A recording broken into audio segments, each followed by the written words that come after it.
अरे जमाना बहुत खराब हो गया। कहन पहले कई मेहररुअन कई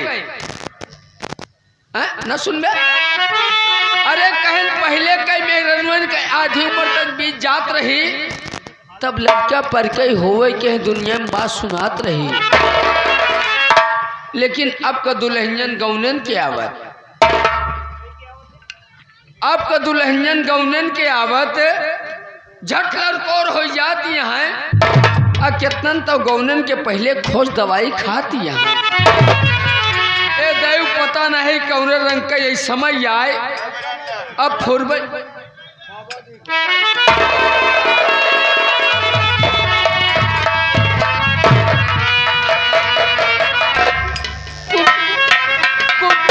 कुक्कू न मिल पाऊ मैं तो चुक्कुस मिल ला बाबा।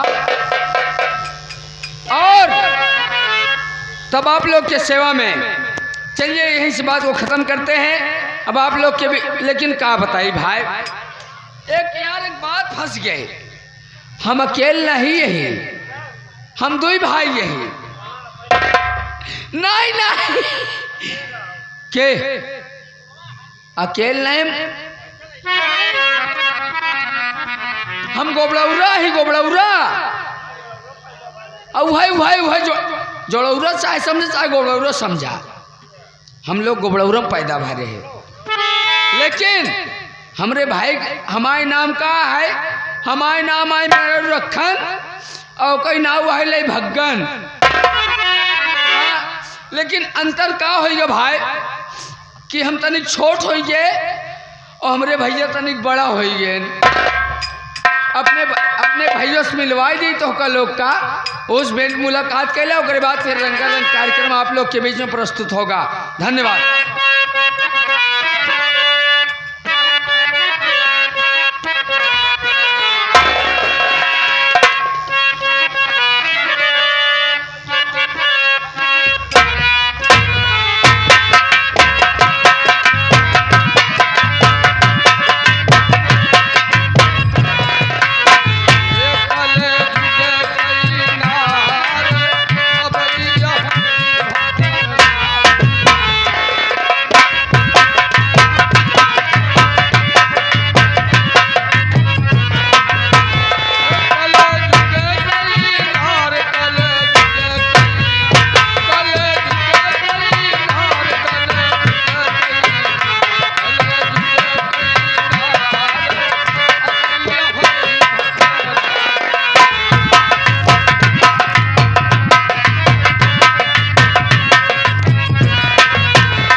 हमारे श्रीमान जी संत हो समझ ना पावे,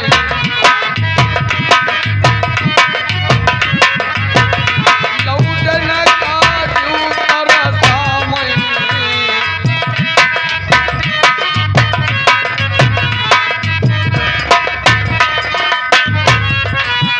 रहिया मखलाई, लौटन खूब बोला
एक ही हमार छोटवार भाई बे सरवा, लेकिन वो हमका बोलाए कि कजरी कहाँ लापता हो जाता।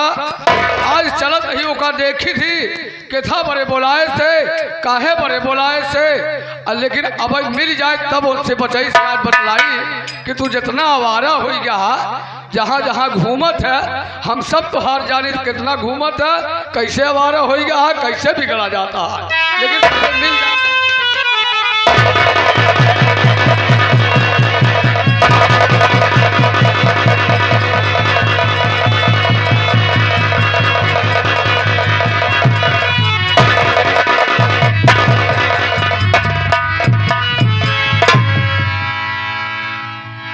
कैसे चौंका था तू? कबे हाँ? तय हमसे छोट है कि बड़ा ही बताओ। हम आपसे छोट नहीं। छोट है ना? हाँ। सराऊ तू जितना ही छोटा हो उतना ही खोटा है। कब हा? हाँ? कब हा? हम तो आए खुशी में हाँ। कि हमारे छोटवार भाई बोलाए से, हाँ। उससे कहीं का हाथ मिला लिए, जब हाथ मिला तो हमारे हाथ कहाँ लगे थे? भैया गलती हमारी ना बटे, तब क्या करे? एमे गलती तो है बा। कैसे?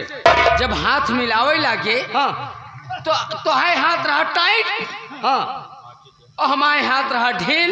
हाँ, तो जब तुहार हाथ ढील रहा हाँ। तो हमारी कह दी आवे चाहे तोहरी कह दी जाए, चाहिए बताओ। नहीं समझ पाया। हाँ जब तो है हथवा टाइट रहा, हाँ। हम जब अपन ढील करे हाँ। तो अपन हथवा खींचे, हाँ, सीधा हमरे ट्रांसफार्मर पे चलाया ऐसा।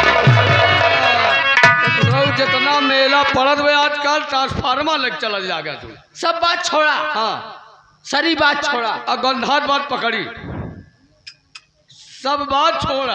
अरे सारी बात छोड़ा। हाँ वही बात। एक बियाती बतावा। हाँ एक बियाती बतावा। काऊ बियात है कोरावत।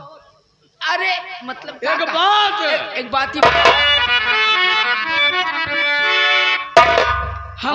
हम तो एक माइक लड़किया ही। हाँ एक कई भाई, एक कई ओझरी, हाँ। एक कई पचौनी, हाँ। एक कई कोठी का।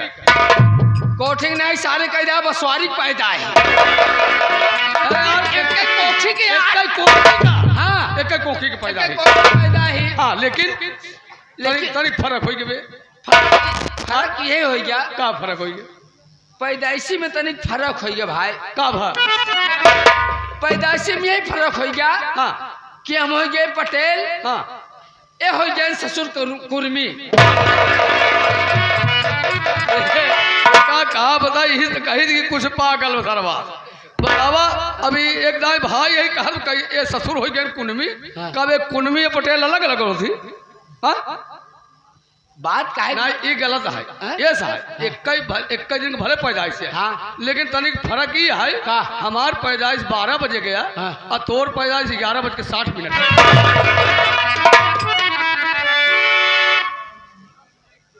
एक बात ही बताओ भाई, हाँ। हम ही नहीं समझ पाते है कि 12 बजे में हाँ। 11:60 में कुछ अंतर बा का? हाँ? हमारे समझ तो आगे पीछे तू समझ नहीं पाया। हाँ। का मतलब तू आगे भया है। हाँ। तू आगे की भया है। हाँ। और हम पीछे की भये हैं। ये बात सही है। ये मारत तू हमसे लहुरा, हम तो सी जेठ। अच्छा सब बात छोड़। हाँ। तो हमका काहे जल्दी कोराए है? कोराए ने हम तो कब जाएगा है। अरे काहे बिना गोहराए है। हाँ काहे बरे बुलाए है? ए बिना बोहराए किसा बरे? या आई गए ने के आई गए? ए हमारे अमर मेडिकल स्टोर। हाँ। अमर मेडिकल स्टोर नका का तालाब। अच्छा डॉक्टर हमारे परम आदरणीय श्री जय बहादुर पटेल। हाँ जय जंग बहादुर। अरे जंग बहादुर पटेल तो बोलते हैं भैया। हाँ जय बहादुर, डॉक्टर जंग बहादुर पटेल ये बोलते हैं भैया। इतना दिमाग में कमजोर नहीं प्रभु, माफ करिएगा आप। जंग बहादुर पटेल। हाँ जो किसी जैसे लेखनी रही उसने बोल पाऊ भाई। हाँ हाँ ठीक ठीक ठीक। जो कि इसी गांव के निवासी हैं। ये जी बहुत अच्छा इलाज करते हैं, बहुत अच्छा ये मरीजों का इलाज करते हैं। उनके तरफ से ये 51 पत्र मुद्राएं देते कैसे ही रहे, लेकिन 51 बोल देते ही जान अगर हमारे घाटा लगा तो जान ला हम भाई के हम काट ले अपने। बहुत बहुत साधुवाद, धन्यवाद। कहत है हाँ हम कैसे सब दिन घुमौब्या हाँ कि हमका कोई काम धंधा दियौब्या। नहीं हमका तू भले बोला है लेकिन हम तोहर जुआर बनाए ही आज चलो दोनों भाई मिल के नौकरी ढूंढ नौकरी जुड़े नौकरी ढूंढ लेकिन यह है कि हमारे साथ चला सुना हमारे साथ चला पगलाई जिन दिखाया बस हम पगला ना पगलाई दिखाऊ बे पक्का है पिलाई जाबे भैया हम पगला ही नहीं दिखाओ। हाँ। हाँ लेकिन कैसे चलते हैं। चला कैसे चलबे अरे गोरी गोरी गोरिया काली बकुपुर